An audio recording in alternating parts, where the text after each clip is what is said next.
Hey, put me on, man. 3, 2, 1, and we're live. Welcome to the PMO podcast, brought to you by Lost in the Dub. Our guest today, Mr. Brandon Jerrell. What's up, my brother? How you doing, man? I'm doing well, bro. Thank you for having me. You're welcome. You're welcome. I appreciate the fact that your rapper name is your real name. That's always my rap shit, man. Yeah, that actually it takes a lot of balls. It takes a lot of balls to kind of be like, this is me and this is the music I make. In my case, I just couldn't come up with a cool enough stage name. You know, I had a whole bunch of dumb shit going on. I was like, dude, I'm just gonna use my real name. Partial laziness, yeah. It's like I never had like any. What were some of the shitty ideas? Man, for a while. BJ? Oh man, no. I thought about it. I thought about it, but for that reason, I was like, nah, I can't do the BJ. No. People will roast me in a fucking rap battle, like BJ. But I went by Young Cali. Young Cali. That was one of my first names. I went by my first rap name was Young Assassin. Young Assassin? Young Assassin. At what age was this? I was like probably like 14 or 15. Okay. Me and my boy, we had started a little rap group. We called ourselves Killing Spree. Mm-hmm. He was J Killer. I was Young Assassin. J Killer? Yeah. Like J Dilla, but J Killer. That's kind of cool. Looking back, it's so cringy. I was like, what was I thinking? Yeah. J Killer's kind of fire. J Killer's cool.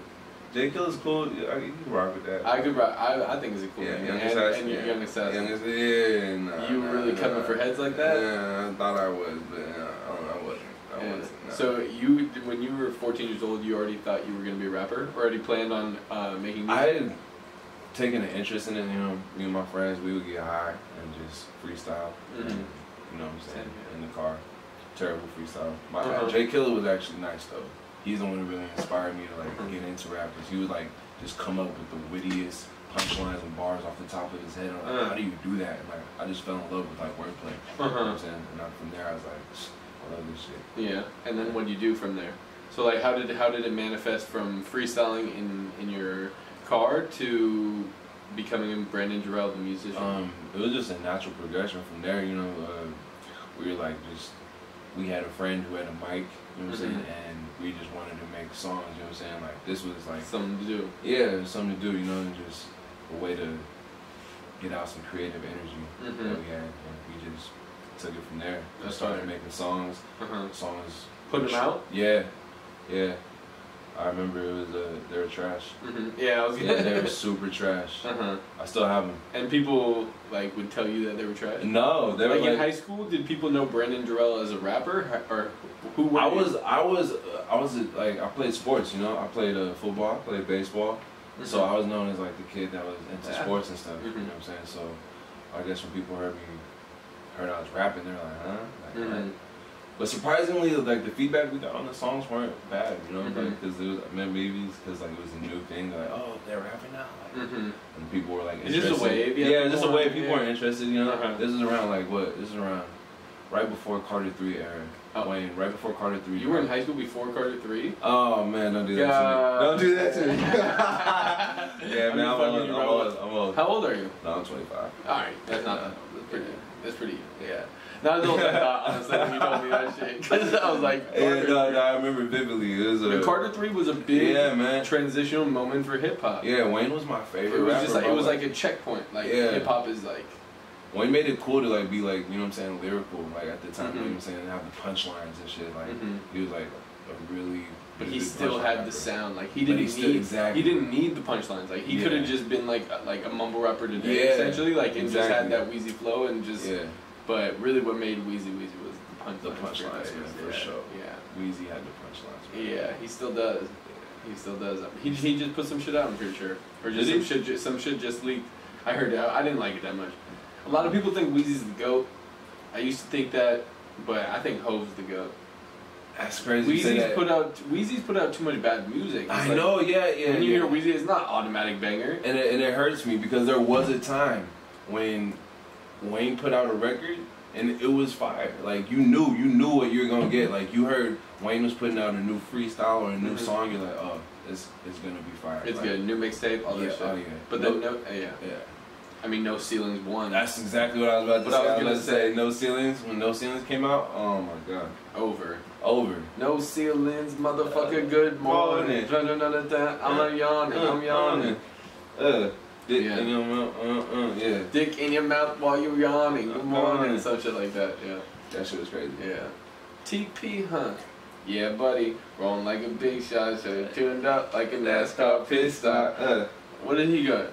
I'm all over this ice cream beat like sprinkles. Looking back, a lot of his punchlines were kind of subpar. Some of them, I know, I'm gonna catch a lot of flack with this. Yeah. But looking, because like you said, Jay-Z is now like, I didn't get into Jay-Z until I got a little bit older because I couldn't really. I used to think he was boring. Like I didn't really appreciate his music, but as I got older, and kind of like Jay-Z, like kind of like he just has like a grown man swag about him, like yeah, like where he's kicking game, like you know what I'm saying, like telling you how to like get on like your business, on your hustle, on your grind, and like in real ways, applicable ways. Right, and it's just like you should take advice from someone that's done it already. Yeah, he's exactly. Just done it. Period. Like so. he literally was the pioneer for a lot of shit, like you know, independent, self-startup, Rockefeller. You know what I'm saying? All that. It's a trip to think that him and Rakim are the same exact age. That is a trip to think that. I didn't know him and Rakim were the same age. Right, and just how crazy. Relevant like Jay-Z's been able to stay. That's a testament to Jay. Cause like, are you kidding me? Like Jay could be like Rakim right now trying to. Rakim just did a show in San Francisco last night, like 2 nights ago maybe, with my homie Open Forum and stuff like that. Like small time show, you know what I mean? Yeah. Jay-Z's out here selling out arenas. Yeah, man. Where football games are played. Like Jay said. And honestly, I want to rhyme like common sense, but I did 5 mil and they rhymed like common sense. Yeah. So, you know, Jay took that route. He just, you know, he's always like just had a knack for that, just staying relevant. He keeps his ears to the street. He knows, you would think he doesn't know what's going on, but he knows what's going on. I'll sell ice in the blizzard, sell fire in hell. I'm a hustler, baby. I'll sell water to a well. Put me anywhere on God's green earth. I'll triple my worth. It's over. Yeah. Jay-Z's that. That's what's up. So who are your favorite rappers? Especially growing up, like who did you listen to? Who were like some of your first favorite rappers? Like I'm gonna keep it all the way real, big. At what age is this? When you discovered? This is elementary school. I'm thinking like probably like 3rd grade was like when I really like I had like little. We were making mixed CDs. You know what I'm saying? So burning CDs. Yeah, bro. I think I had a CD. For the ladies. Yeah, you do it for the ladies. Yeah, I think I'm gonna do that. Just on some throwback game. You know what I'm saying? Catch them off guard. Yeah, they wouldn't have nowhere to play it though. But it was. Hey, by the way, keep an eye on my phone for the cat. Yeah. Sure. I got a girl. Wants me to watch her cat for a weekend. She wants you to watch her. Yeah. Her cat or her kitty cat? Which one's which? I'm asking you. Which cat are you watching? I don't know. A little bit of both, maybe? Nah, she's going out of town. So. Oh, she's going out of town. Her actual cat. Her actual cat. Her feline cat. Yeah, for a good amount of money. So. Oh, really? Yeah, I'm like, sure. Why not? I got room. Yeah, I'll take it. You like cats? I do like cats. They have personality, man. I do like cats. Like I like how they move. They're either like really like snuggly or they're like fuck you, like. You know, they say like some people are cats and some people are dogs. Like you got to interact with them differently. Like some people just want to give as much love, and like, and other people are harder to love. You know what I mean? But that doesn't mean they're bad. Like cats aren't bad, but sometimes they're harder. Yeah, they have attitudes. Dogs are just. What do you think? What do you think your spirit animal is? A spirit animal? I'm usually pretty good at getting a sense of someone's spirit animal. It's a lion, man. I'm in tune with my Leo sign, man. Oh, you're a Leo. I'm a Leo. Yeah. That's what's up. People like always guess, oh, you're a Leo, huh? I'm like, yeah. Man. What's the personality traits of a Leo? I'd say charismatic, likes to be, I wouldn't say cocky, but likes to be in the mix of things, you know what I'm saying? Likes to be acknowledged. Yeah, acknowledged, but, you know, be in the crowd, you know what I'm saying? Like, be amongst the people and kind of be entertaining. They like to, a lot of Leos are entertainers. They are. You know what I'm saying? A lot of notable Leos. Nipsey Hussle's Leo. Barack, Leo. Yeah, that's a big one. That's a big one, yeah. Nipsey's a big one too. Yeah, Nipsey's trying to touch a Billy.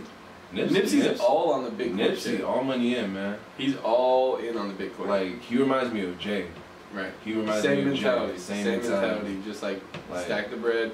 you know, letting hip hop be just not the end game, but the door into the real game of trying to touch and not fucking himself over, signing no whack ass deal. You know what I'm saying? Like he built up value and equity in himself. You know what I'm saying? So he's able to leverage. Wasn't he like selling his album for like $100 or something? Yeah, yeah. Is that was what it was? a Proud to Pay campaign. Yeah, he was selling his albums for $100. Yeah, he had one, and he was selling. I think he sold some for $1,000. That's what I was gonna say. Like Jay bought some. I remember Jay bought some. He was fucking with the movement. We cuss on. Are we cussing? Yeah. Oh, yeah. Okay. I don't know if Fuck yeah. Fuck yeah. I'm stupid as hell. But would you buy an album for $100? Are you a Nipsey fan like that? I am a Nipsey fan like that. You're just not a spender like that. I'm not a spender like that. I'm frugal. I'm Yeah. frugal McDougal. But shit. I see what he was doing, you know what I'm saying? Because you do, that's how you identify, you know what I'm saying? Your worth. Your worth, and then your hardcore fans. Like everybody, he figured out that, okay, I have these fans, I have like kind of, you know what I'm saying, fans who are just going to go check my stuff out. Who are the real supporters? And then the real supporters, like, okay, and then I'm going to cater to those people because I know they're going to go out and support me. So he's like, why not? Give him the album for $100, Proud to Pay, and the people are going to pay. So I would pay $100 for a Cole album for sure. I think I would too. That's my favorite rapper. There was a time when, Cole was definitely my favorite rapper. I feel like no one has said more real shit onto a microphone than him. Like, period. Like, no one says like more true, important things. You know what I mean? Yeah, stuff. And like, I understand how people give him flack because they think he's boring, or like he doesn't have the sonically pleasing, like as much as like the ooh ah. Ooh, you know what I mean? It's not the same thing. He can't do what they do, but what he does is important, I feel. He feeds the soul, you know what I'm saying? He feeds people's need to... And the conscious listener. Exactly. The person, like, for me, example, that's always thinking about how fucked up, like, the system is, and just, like, how the people have the money, and how it's all fucking, you know, all that shit. The people that just, like, can't sleep at night because of how fucked up everything is. Yeah. Music for those people. It's just the real, you know what I'm saying? People need the real. Like, it's like... You can't have all just, you know what I'm saying? Yeah, I love the Millie Rock. Yeah, you can't have all Millie Rock and no substance, you know what I'm saying? True. Not to say to take anything away from the Millie Rock, because that's a great dance, a great vibe. You know what I'm saying? All that. Magnolia, I mean, Cardi, is it Cardi, Cardi compared to Cole. Yeah, we need both. You need both to coexist in the game, but you know what I'm saying? And we have good balance right now, I'd say. I'd say we do have good balance, but it's leaning a little bit towards the wrong way. Yeah. I can't even say it's the wrong way. Right. It's but it's leaning towards the Cardi. Yeah. It's leaning towards, you know, I guess where the game is at right now is more feel good type stuff. That's the best way I would put it, because it's not necessarily educating you. It's not necessarily giving you too much substance. Right. I feel like sonically, like the sounds, you know what I'm saying? You know what I mean? The beats. Ability to make someone move when listening to it. Yeah, it's like you can move to it, you know what I'm saying? And I feel like there's less space on the track to where like it's hard to be bored listening to it. Like there's so much coming There's a lot going on, so it just keeps you entertained. It's for the people, you know what I'm saying? It's for our generation. It is for our generation. It's dumbed down. It's the microwave generation. Yeah, it's the microwave, our generation or the world right now is just a little bit anti-intellectual. Yeah. Like it's not about like the being intellectual and thinking and that type of stuff. It's more just about like quick instant gratification. Instant gratification, right? Yeah. And it's like the music is representing that. But that's okay, because that's the job of music and that's the job of hip hop, is to represent what it sees, to represent a generation, to represent a community, and all of that. Yeah, exactly. Right. How do you feel like? What do you rap about? Oh man, I rap. I made a decision that I wasn't gonna rap about shit that I didn't know about. You know what I'm saying? Because I feel like people can sense authenticity, and I feel in my when I got into rap, I always wanted to go the longevity route, and I studied the game, and the people who always had the longevity were the people who stayed true to themselves. Right. And, you know what I'm saying? Didn't deviate and try to chase a market or chase a crowd and appeal and pander to a certain crowd and catch a wave. Because those are the people that fly by night. They're here today and gone tomorrow. Waves crash. Waves crash. They do crash. But if you make your own wave, what I'm saying? You can ride that motherfucker forever. You know? Facts. So what do you rap about? I rap about my life, things that I've been You're through. going through, yeah. Just things that I could relate to. And if you rap about what you know and about things that pertain to you, there's a good chance that somebody else out there in the world has been through something similar and could relate to your story. You know what I'm saying? But you gotta have the courage just to put it out there. Because if you're trying to tell somebody else's story, you know, like you're never gonna be as you're always gonna be a second class version of someone else. Exactly. Right. You know what I'm saying? Like there's not another you. So why not put that out there? And that's the best advice I can give to anyone who does music. You know what I'm saying? Put out you. Put yourself out there. Because there's nobody else. People are gonna hate regardless. Exactly. And if you're rapping, if you're pretending to be someone else, they're hating. You tried to make them happy by being someone else, and they're hating on that too. So you might as well be yourself. Die on your own sword. Exactly. They're gonna hate regardless. You know what I'm saying? People hated Jesus Christ too. So you feel me? Yeah, and he's a legend. He's a legend. Top 5. Top 5 for sure. Top 5 legends. Top 5 legends. Real shit. Top 5 legends. Top 5 legends musically, or just Jesus is like probably. Jesus. He's probably number 1. He should be number 1. God is. Does God count? Is God? He's never. God. Let's talk about top 5 legends like humans. Okay, humans. Was Jesus a human? Yeah. Jesus was human. Yeah, he was human. He walked on this plane. Jesus. For me, is Martin Luther King. MLK for sure. Michael Jordan. Okay. I feel like I'm being biased because I love sports and Black history, but Muhammad Ali. For sure a legend, right? It's a strong top 5. Oh, yeah. Fucking Abraham Lincoln's a fucking legend. Lincoln. Who's a bigger legend, Abe Lincoln or George Washington? Julius Caesar. Julius Caesar. Yeah. I don't know. Roman times? George Washington had slaves, though. He was a slave owner. I don't know if I can put him up there. Still a legend. He is a legend. He's one of... I would put Ben Frank before George Washington. I would put Ben Frank. I feel like none of them should be on there. You don't think so? Are they? I say Ben Frank was a legend. Gandhi? Buddha. Buddha was a real person? Buddha was a real person. We gotta fact check that. I don't know if you guys fact check on this show. Was Buddha a real person? Look it up. I think Buddha was a real person. So, I almost want to say. And there's 2 different versions of Buddha, though. For real though? There's like the Oriental Buddha, and then like there's the fat Buddha and the skinny Buddha. Yeah, the fat Buddha and the skinny. Yeah, the one like where you rub the belly rub Buddha, and then the skinny one. I think he was of Indian descent. You like your women skinnier or a little thicker? Oh man, I don't. You know what I'm saying? You don't discriminate. All flavors and sizes. You know what I'm saying? I love. No women. preference. I love women. I love women too. I just had deja vu right now. Did you? You know what deja vu is? Yeah, it's a glitch in the matrix, bro. What you mean? Go ahead, do tell. Buddha? I got an answer. So, yeah, he's right. It's kind of like a similar thing of like Jesus. Like, some people will believe he wasn't a real person, but he was like, the stories are based off of a person. He's a mythical figure. Legend. We'll put him up there on legend status. Yeah. You up there, Buddha. Yeah. I think deja vu is when you're dreaming at night, I feel like while you're dreaming, your mind spits out a million projections of like future instances that might happen. Oh, kind of like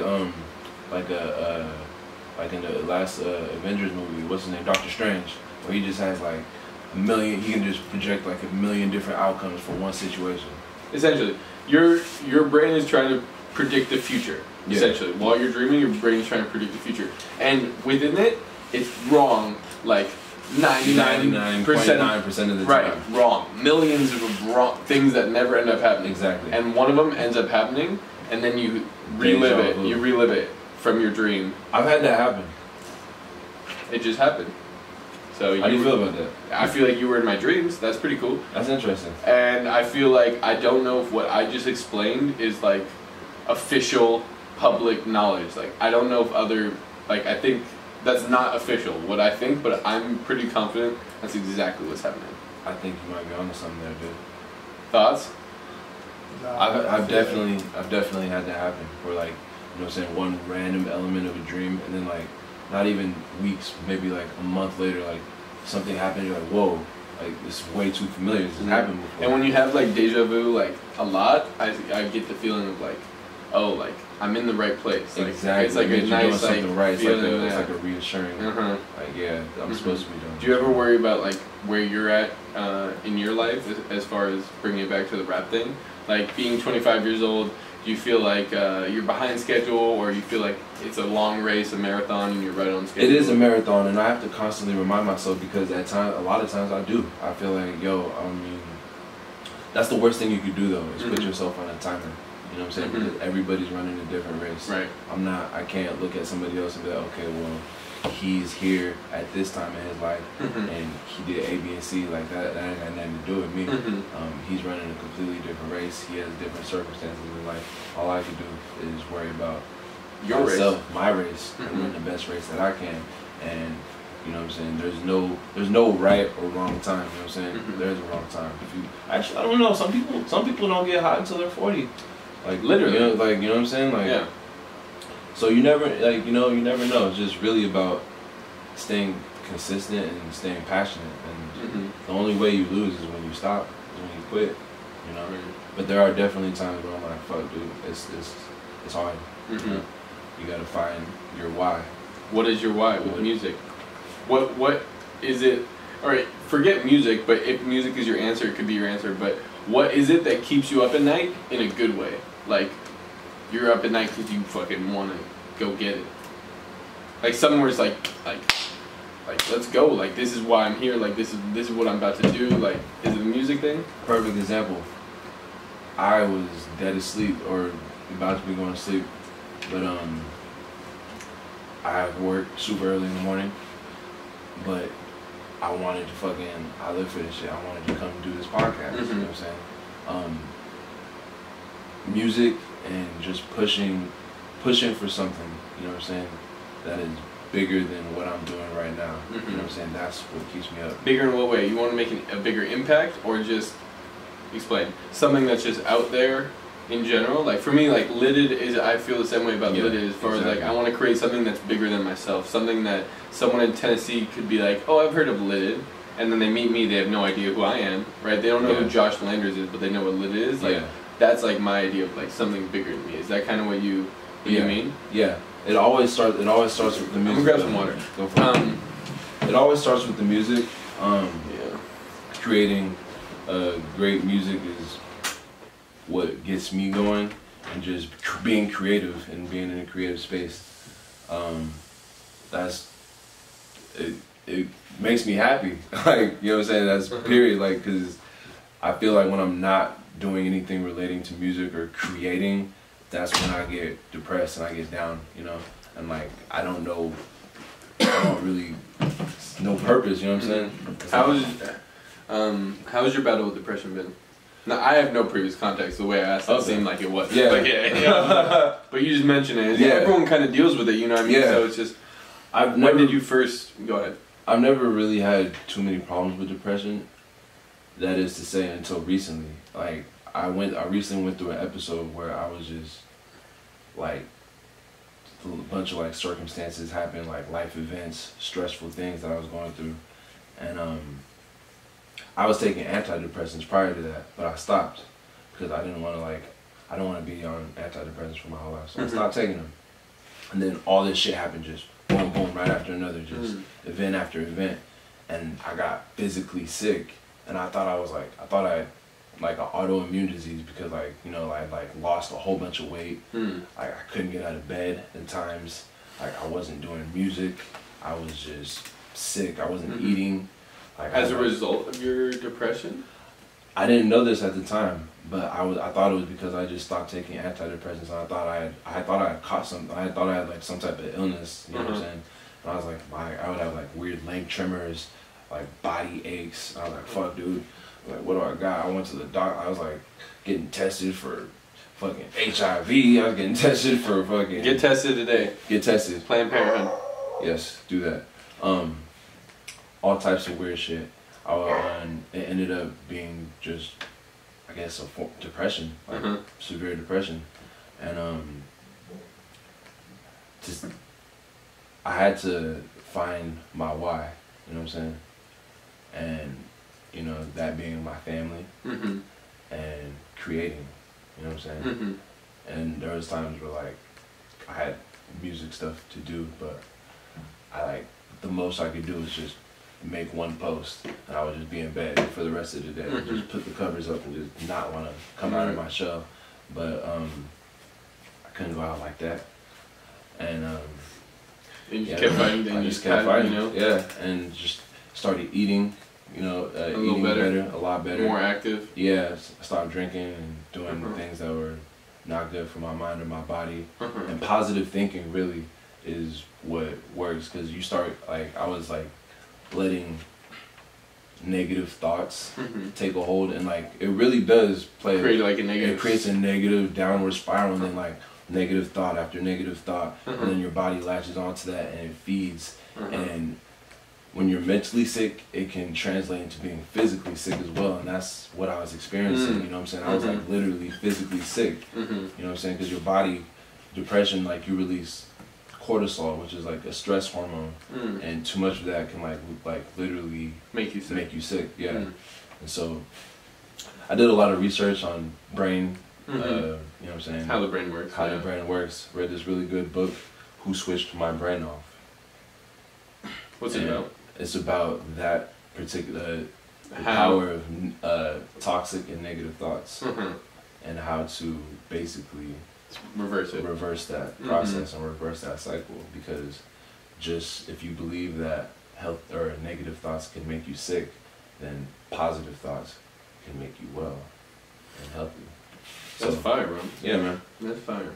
Yeah, it's been a rough summer, but you know what I'm saying, I'm just trying to stay active with the music, you know what I'm saying? Like the music is, once again, as cliche as it sounds, music saved my life. Because when I listening or making? Both. When I didn't have, you know what I'm saying, what I felt much going on, or much to look forward to. Music. Being not even necessarily music, just being creative. You know what I'm saying? I enjoy that. I'd say that's what I enjoy the most. Not even so much the music, just being a creator and creative and just. Do you have any other ways that you create? In particular? I do. I like to write. I'm always into film, photography. I don't do too much. I produce, make beats, so I'm not always just rapping. But let me ask you this: what is your favorite part of the music making process? Like, is it the making the beat, finding the beat, writing the rap, laying down the track in the studio, performing? I love all of those. Those are super fun. Like literally, like, because I'm super picky with beats, I can like sit down for like 3 hours, 4 hours, and just listen to beats. You know what I'm saying? And out of like 60 beats, I might like 2 or 3. You know what I'm saying? But those 2 or 3 that I do like, you know what I'm saying, you could immediately identify, and it's just like almost sitting through all those beats are worth it when you hear that one that just like, because it like kind of like connects with you. It's like almost like a key. It just fits right in. It's like, oh shit, this is for me. Like this is something. And those, you shouldn't rap on anything that you do not feel like that about. You know what I'm saying? If it does not hit you in that way where like you feel like, oh man, like this was meant for me, you shouldn't touch it. Because then those are the ones that are the easiest to write to. And if it's easy to write to, that means it's pretty much. So what's your favorite part? Picking the beat? No, I enjoy. I'm just. I enjoy that process. Yeah. I enjoy writing, even sometimes when it's not. I'll go through and do several, rewrites. Like, oh, I didn't like that, or go through and write it. I enjoy that process. I enjoy recording. It's hard to pick, man, because like I enjoy that whole process, even down to planning. But I got singles. I got a single called "Everything Looking Up," which I released right before my depressed episode. Before? Before, and I kind of wrote it while I was going through everything. So it was like, that record really like kind of sheds light and just is basically my mind state at the time of what I was going through and what I had to tell myself to get through it. And I was like, I gotta put this in a song. Everything's so looking that's up. Yeah. Everything Looking Up. Yeah. How did you meet Flammy and Ani? We have a podcast scheduled. We did one with Flammy and we got one scheduled with Ani. So. Oh, you did one with Flam? Hey, that's lit. That's lit. I met Flammy. I knew Flammy from a while back. I just kind of high school or what? No, Where did not you go to that far school? back. I went to Wilcox High School in Santa Clara. I didn't know Flammy in high school. I just kind of like, you know, just heard about him or seen him out. Like, you know, like when you do music, you kind of tend to hear about people and stuff. So I had reached out to Flam. I was like, yo, and at this time, like, I had just dropped this song called Know About It. And like, you know, the feedback I was getting was like really dope, whatever. So I was like, oh man, I'm kind of lit right now. But like, only like in my general, like only in my little bubble. You know what I'm saying? Like you think that like people like high school attitude, right? Yeah, like, You think people should know about you. So I was like, okay, I'm gonna reach out to Flam. And because I had 2 verses and I had a 3rd verse open, I was like, okay, I'm gonna get him on this. I sent it to him. He's like, yeah, we gonna see. He was like, it was kind of like non-committal. Yeah, he was like, nah, bro, I'm not gonna do this. He wasn't fucking with me. Right. I was like, I respect it. it. So I ended up just knocking out the 3rd verse by myself. And later on, you know what I'm saying, I just stayed consistent and just kept, you know what I'm saying, building myself up. And you know, we just ended up linking one day, and he had reached out to me, and he needed a verse for his project. So I went ahead and did that. It's called STFU, Shut the Fuck Up. Go check that out right now. Check it out on Flam's project. On SoundCloud? On iTunes, Spotify, Apple Music. Definitely go check that out.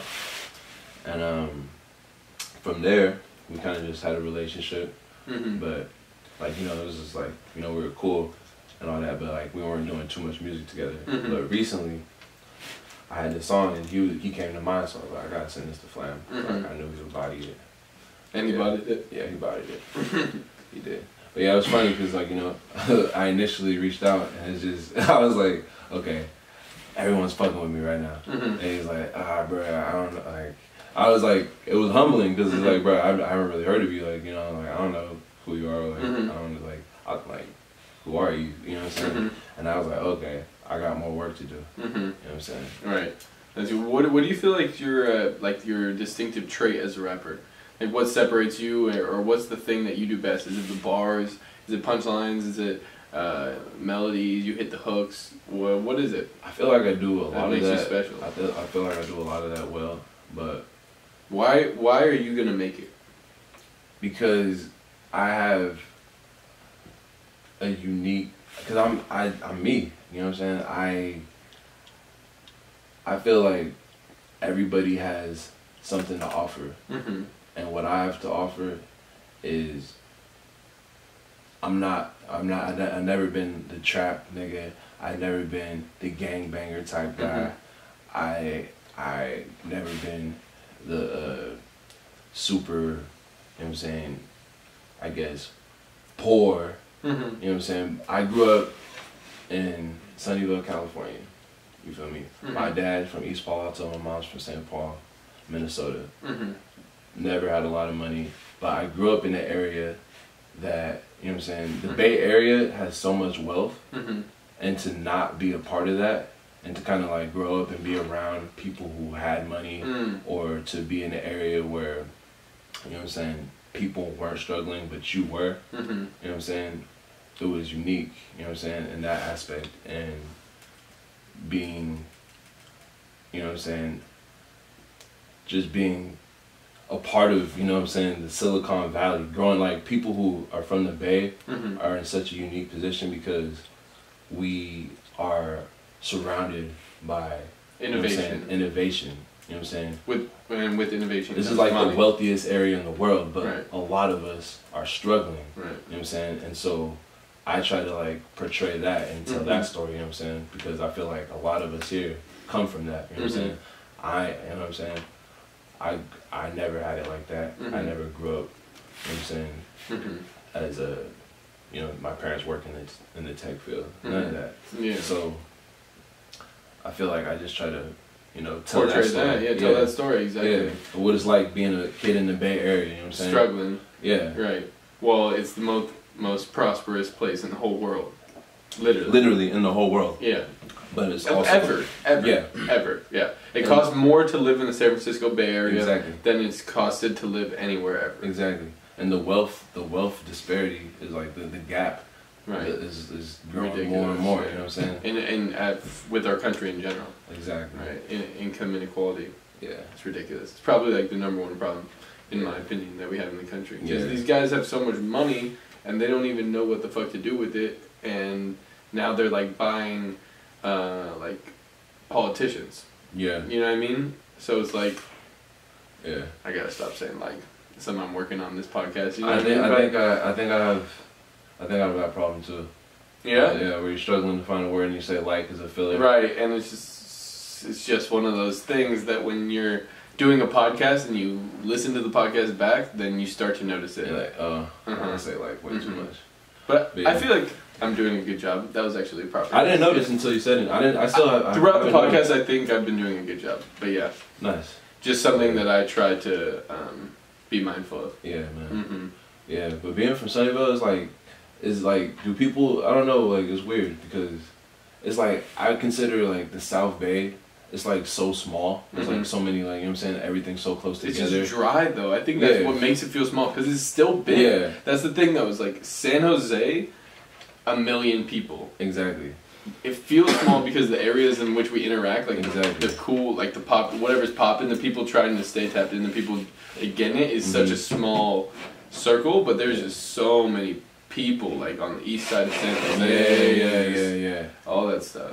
Basically, like, for people who are not from the South Bay, if you ask where they're from, they're not, if I say Sunnyvale, they're not going to know what that is. Facts. They know San Jose. Facts. So, that's basically what that is. I consider all that, like, it's damn near the same shit.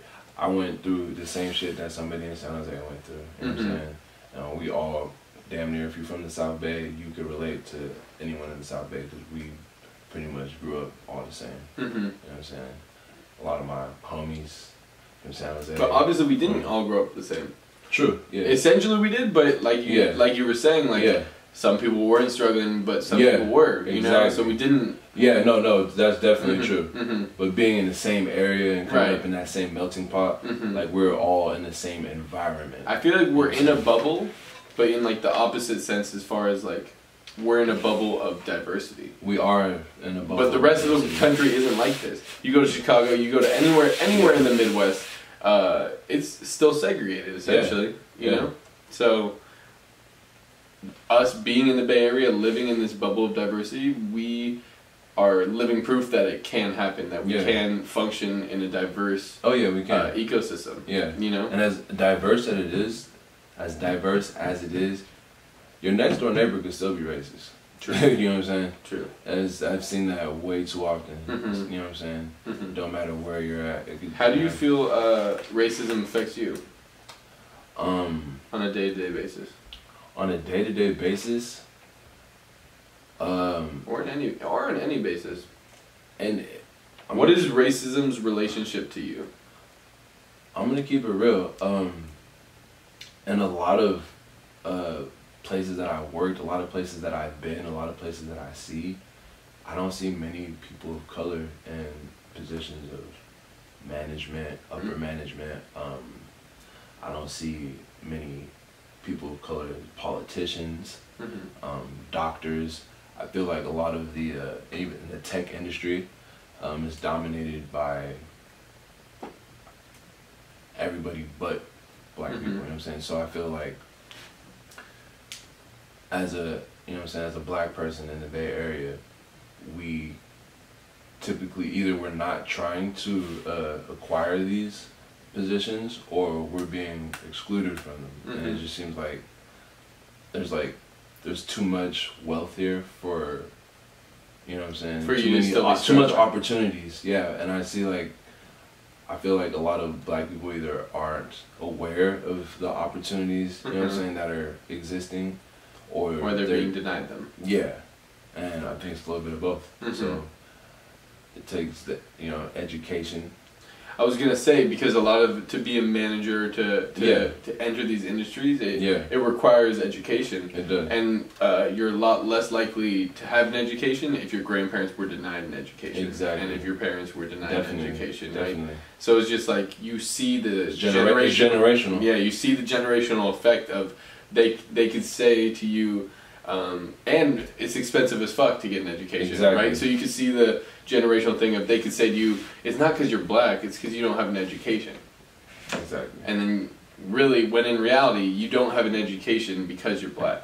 Yeah. Generationally. Like, you know what I mean? My parents, no one in my immediate family, you know what I'm saying, has graduated from college, you know what I'm saying? My grandfather didn't graduate from college, his grandfather didn't graduate from college. So I feel like that's a common thing, you know what I'm saying? A lot of people don't have that background of education to pass down. Be like, okay, this is how you navigate, this is how you do this is how you get into these industries. And you know what I'm saying? Just a lot of that is missing, you know? Right. So, do you feel like there's been any progress since slavery? Yeah, definitely. There's a lot more opportunity, but opportunity doesn't mean shit if you're not aware of the opportunities and you're ignorant and you haven't been trained to see the opportunities. And a lot of people are in positions where they're able to get the opportunities that are afforded to everyone else. But anything's better than being a slave.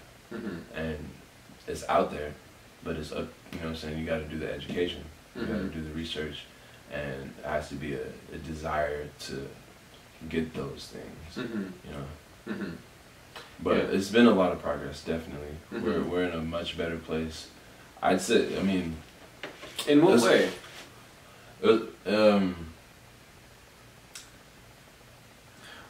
Let me give you some context, I guess. Yeah. Like, I try to ask this question to all black people that come on the podcast or that I meet in general because I get very different answers. Like, other people, I would say even most, or at least half, probably half and half, say that there's been no progress. Really? That if you stabbed me in the back with a 9-inch knife and you pulled out 5 inches, I'm still dead, right? Like, there's no progress been made in the fight for true equality and true reparations. Yeah. 400 years of slavery for the ability to sit at the seat in an integrated restaurant, right? Yeah. 400 years of slavery just to be in the same room, right? There's actually, I mean, a lot of people feel that there's no difference. That the only difference between you walking into a restaurant in the 60s and you walking in a restaurant now is now they can't tell you can't come in because of your skin, but they're still looking at you the same way. Everyone in the restaurant's still looking at you the same way. Yeah. Is that how you feel? I do feel like, I'm not gonna lie to you at all. Sometimes I do feel that there is somewhat of a stigma, or people that feel like, oh, he's less, you know what I'm saying? Or that they like, even like, you know what I'm saying, when I go into certain places, I was at a place today where I walked in and this luxury apartment, and people will ask like, hey, what are you doing here? What are you doing here? Are you lost? Or like, you know what I'm saying? You know, the type of thing like, can I help you? It was made it clear that they didn't expect me or didn't think you should be there. Didn't think I should be there. Like, okay, he is out of place. And I do feel like that. That's still a thing. Everywhere you go, honestly, right? Yeah, and it's true that there is definitely a stigma that still exists today, and it's definitely right. I mean, the way I look at it, or I guess I try to explain to my friends that don't get it, is that like at a certain point, to give people of color rights, but they're still viewed as a subhuman. It's just like think of them. I know it's like, if taken out of context, this would sound bad, but like think of people of color as monkeys, like, because that is literally how some people view you, right? Yeah. And it's like, there are a lot of people that would be fighting for civil rights for monkeys, right? Yeah. They would say they're animals, they're animals, they're less than us, but they still deserve rights, right? And that's where the wrong thinking begins, because that's where you find the people that are fighting for you, but are still racist. Exactly, and that's something that they don't even know. They think they're on your team. Exactly, and that's something that needs to be talked about too. Just because someone is fighting for you does not mean that they still see you as an equal human. Exactly, and that's what the fight should be, for true equality as a human being to another human being. Not just equality of rights, Yes. But true equality of, I view you as the same as equal. me. Yeah, as an equal. Exactly. Right. And that is where the problem lies. That's where the solution starts. Correct. That's just the beginning, though. Yeah. Right? I mean, the biggest problem is that America doesn't really have an appetite for this shit. No. This shit doesn't sell. Like the pity, like the pity story of Black America doesn't sell. Right? No. And so it's not being told, you know? If the people really, like, ate this shit up and they, like, love that shit and they wanted to see something happen, it could happen. The power really is in the people, but we don't have an appetite for it. No. Right. So we have an appetite to see black males or black bodies in general as dangerous. That's the appetite of the American public. That is 100% the appetite of the American public, and it does sell. That's why rap and hip hop is so popular. Well, yeah, right. That, you know and just in general that white America accepts black people as entertainers. Yeah, and that's it. As entertainers. They're 100% ready to accept that. It's like, okay, but they're not ready to accept this is your lot in life. Bosses. Like, they don't want, you know what I mean? You're not gonna rise the ranks in the company because they don't want to see a black man in power. Yeah. That's America's biggest fear, I would say. Some would say that, yeah. Yeah. But that's not to say that I see it, but as much as I don't see it, I don't see it as much as I would like to. There are people of color in positions of power who, you know, do rise up through the ranks and who are doing great things out here. I see a lot of black-owned businesses in Oakland, a lot of great things, a lot of progress being made. Like I said, even though it's not necessarily, I guess what people want to see black people in positions of power than white establishments. You know what I'm saying? But that isn't necessarily right. A good Well, it was or just bad thing. You know? Well, it was just unfortunate because there was a moment in time after the abolishment of slavery when 40 acres and a mule could have been a thing. Yeah. Right? And if black Americans were given, like, land to farm their own things and to start their own communities, just like every other, because your Asian communities, they have the ability to create their own infrastructure and then shop in their own. And at the time, land was the key to all of that. It still is. It still is. Property and land is super important. And if you don't have that to create, you know what I'm saying? You're forced to be a consumer you can't be self-sustaining. Right. You're forced. You're forced to be a consumer and give them your money. Exactly. Instead of it don't make no sense, especially because you don't have any money because your hard work turned into their money. Exactly. Right. Exactly. So really it just starts with people starting businesses and educating themselves about being entrepreneurs or being business owners. You know what I'm saying? I feel like that's like that's the next step on the black side, but on the white side, I feel like it's going to take education on where we are, how we got here, and history is being written today. Exactly. You know, it's like we're early in this thing. Like Trayvon Martin is gonna be. One day America is gonna look back and say, and use that as an example, and Michael Brown too, as an example of where we were at this point in time, at this date. Slavery, Jim Crow, mass incarceration of the 80s, police brutality and murder. Yeah. You know.